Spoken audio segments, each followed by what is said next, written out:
हल्ली अतिशय कोवळ्या वयात चुकीचे निर्णय घेतल्याने तरुणाई आपल्या आयुष्यात अनेक कठीण प्रसंग ओढावून घेते आणि आयुष्याची माती करून घेते।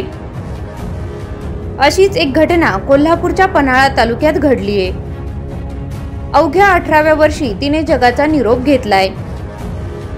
तिची आत्महत्या नसून प्रियकरानेच तिचा घात केल्याचा धक्कादायक आरोप आता तिच्या नातेवाईकांनी केलाय। त्वचा रोगाने त्रस्त आहात? चिंता सोडा। सर्व प्रकारच्या त्वचा विकारांवर 100% खात्रीशीर उपचार, तेही कमी खर्चात। इसप, गजकर्ण, नायटा व सर्व प्रकारचे जुनाट त्वचा विकारांवर 100% खात्रीशीर उपचार। कोणत्याही त्वचेच्या रोगावर खात्रीशीर इलाजासाठी लगेच संपर्क साधा। आमचा पत्ता आनंद हॉस्पिटल, कासेगाव, तालुका पंढरपूर, जिल्हा सोलापूर। अनेक वर्षांपासून रुग्णसेवेत असलेले डॉक्टर आनंदराव संभाजी गवळी। संपर्क 9860 40 66 07 8830 77 18 07। प्रेम प्रकरणातून प्रियकराने जबरदस्तीने तणनाशक पाजलेल्या सानिका उर्फ गायत्री माणिक पोवार, वय वर्ष 18, राहणार वाघवे, हिचा उपचारादरम्यान मृत्यू झाला।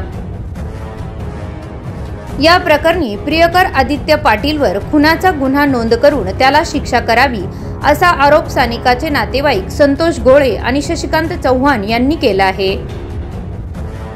आदित्य दिलीप पाटील, वय वर्ष 21, राहणार वाघवे, तालुका पन्हाळा असे प्रियकराचे नाव आहे। सानिका आणि आदित्य पाटील यांचे प्रेमसंबंध होते।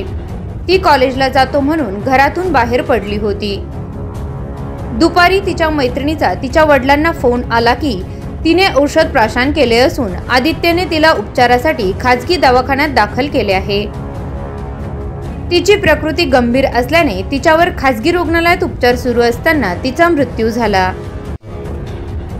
सानिकाच्या आईने फिर्याद दिल्याप्रमाणे आदित्यला पन्हाळा पोलिसांनी मामाच्या घरातून अटक केली होती। 3 दिवसाच्या न्यायालयीन कोठडीनंतर त्याची जामिनावर सुटका झाली होती।